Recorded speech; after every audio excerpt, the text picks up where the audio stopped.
हरिओम। कल थोड़ा जो हमने कल का सब्जेक्ट इम्पोर्टेंट था, इम्पोर्टेंट तो सभी है। तो हमने काफी चीजें जानी स्वर और कार्य के अंदर। उन सब की एक बारीकी है,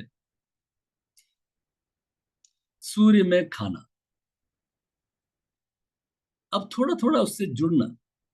आपको बताया कि जिस तरफ का हमारा स्वर चलता है ना, उसको सगुण स्वर कहते हैं, लाइव पार्ट भी कहते हैं कुछ लोग। दूसरे जो कम चलता है उसको डेड पार्ट भी कहते हैं। ठीक है ना। तो राइट साइड में हमारा स्वर चल रहा है, तो ये पूरा राइट साइड हमारी लाइव पार्ट कहलाती है, एनर्जेटिक पार्ट कहलाता है। तो हम मॉर्निंग में उठेंगे और कल से परसों से वो भी शुरू करना है, तो चेहरे पे हाथ वगैरह स्पर्श इसी से करेंगे। तो एनर्जी, राइट स्वर चलता है तो एनर्जी हमारी राइट हैंड में रहती है। इसलिए हम राइट हैंड से खाना खाते हैं। राइट हैंड से खाना किस लिए खाते हैं कि हमारा राइट स्वर चलता है, इसलिए हम राइट से खाते हैं।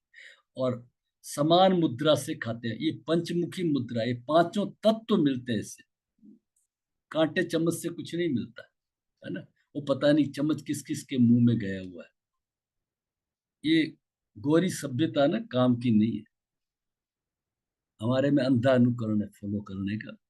इससे खाते हैं ना, बहुत प्रॉब्लम्स दूर होती, पांचों तत्व मिलते हैं आपको इससे, राइट हैंड से। पानी जो है वो लेफ्ट हैंड से पीते हैं। पहली बात तो खाने के बीच में पानी पीना नहीं, बहुत जरूरी हो जाए। अगर आपने रूखा सूखा तीखा खाना खाया है तो एक दो चम्मच, जैसे साउथ इंडियन छाछ रखते हैं एक कटोरी भर के, बड़ा गिलास भर के नहीं रखते। हमारे यहाँ तो मटका रखते हैं पास में, ऐसे नहीं। ठीक है, वो निगलने के लिए। तो जब हमारा लेफ्ट चलता है, इसलिए हम पानी लेफ्ट से पिया जाता है। आपके यहाँ कोई कल्चर ये नहीं रही। हम, मैं थोड़ा ऑर्थोडॉक्स फैमिली से रहा हूँ, वहाँ इन चीजों का डिसिप्लिन बहुत ज्यादा था। खाना खाते समय पानी नहीं पीना है। पानी पीना है तो राइट हैंड से गिलास को नहीं उठाने देते। ये झूठी है। वो जल देवता है। समझे आप बात को? ये बेसिक इंडियन वैल्यूज है, सनातन की। आप उसको जूठे से स्पर्श नहीं कर सकते, आपको लेफ्ट से स्पर्श करना पड़ेगा। आपके काम नहीं पड़ेगा, कोई दिक्कत नहीं, नहीं पढ़ा है तो कोई दिक्कत नहीं। जहां जहां इसका मतलब यह है, एक लाइन नोट कर लीजिए, शुभ कर्म में चेतना को आगे रखें। जो जो शुभ कर्म है, राइट में क्या शुभ है? खाना खाना। तो चेतना कहाँ है? राइट हैंड में। शुभ कर्म में चेतना को, राइट हैंड को आगे रखें। टॉयलेट क्लीनिंग लेफ्ट से। डेथ पे मटका पकड़ना है तो लेफ्ट से। बहुत सारे क्वेश्चन हो सकते हैं, मैं काफी स्टूडेंट्स के तो क्वेश्चन लिए हैं आपके। ठीक है ना, बहुत सारे क्वेश्चन।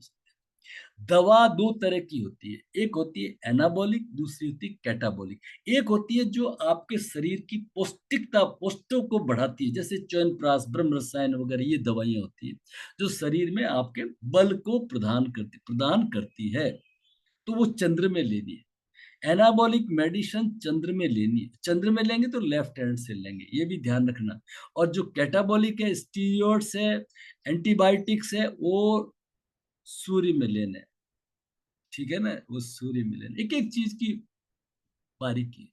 और सट्टा है, जुआ है जो करते हैं, तो किसी भी स्वर में करें। सूर्य में वैसे अच्छा रहता है, लेकिन कुंभक से शुरुआत करें। कोई भी आप कर्म की शुरुआत करनी है तो कुंभक से करें।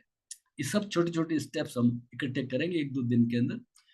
पढ़ना, पढ़ाना, पढ़ाने के लिए टीचर का तो राइट चलेगा तो वो अच्छा रहेगा। और स्टूडेंट का चंद्र भी चल सकता है, सूर्य भी चल सकता है, वो थोड़ा सा इंक्लाइंड होना चाहिए।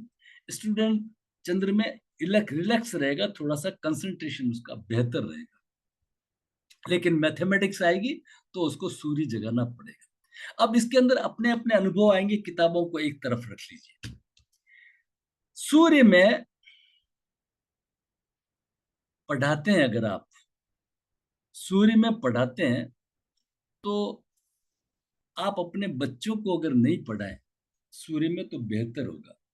क्योंकि बच्चों में क्या होता है, आपका एक्सपेक्टेशन हाई होता है। स्टूडेंट ने पूछा, हाँ एक बार पूछा, दो बार पूछा, आपको उसको वेलकम करना है।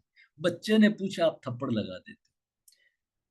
इसलिए आप अगर पढ़ाए नहीं, अपने बच्चों को पढ़ाते हैं तो चंद्र में पढ़ाएं, रिलैक्स होके पढ़ाएं। ये सावधानी है।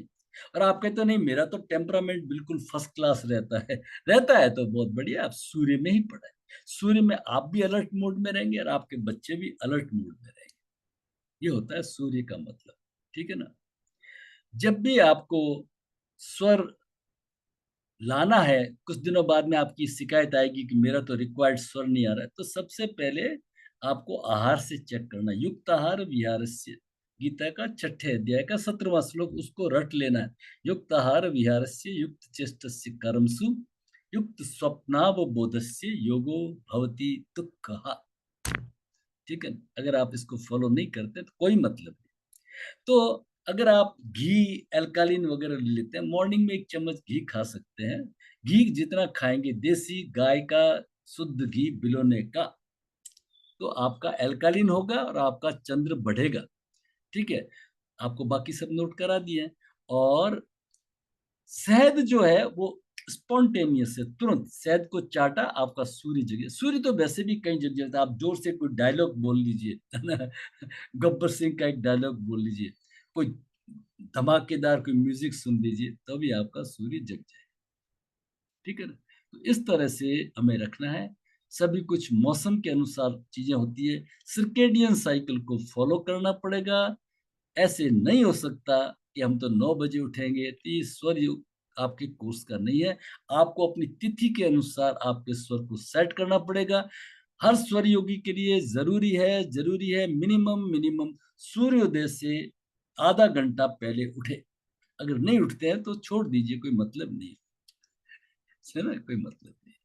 तिथि के अनुसार अपने आप को सेट करना पड़ेगा, तिथि के अनुसार। इसका मतलब क्या है, सूर्य के अनुसार आपको सेट करना है। इसका मतलब है सर्केडियन साइकिल के अनुसार सेट करना पड़ेगा। आप प्रकृति को नहीं फॉलो करते तो स्वर काम नहीं करेगा, कोई सक्सेस नहीं दे सकता। ठीक है ना। उसके लिए फिर और मार्ग बहुत होते हैं, वो करिए। हर चीज प्रकृति के अनुसार। जैसे गेहूं की फसल है, या गेहूं की फसल है, रबी की फसल है, नवंबर दिसंबर में बोते हैं, मार्च में काटते हैं। आपने कहा नहीं नहीं मैं तो मार्च में बोऊंगा, बो सकते हैं। मैं तो एयर कंडीशनिंग लगा दूंगा, लगा सकते हैं, कोई दिक्कत नहीं।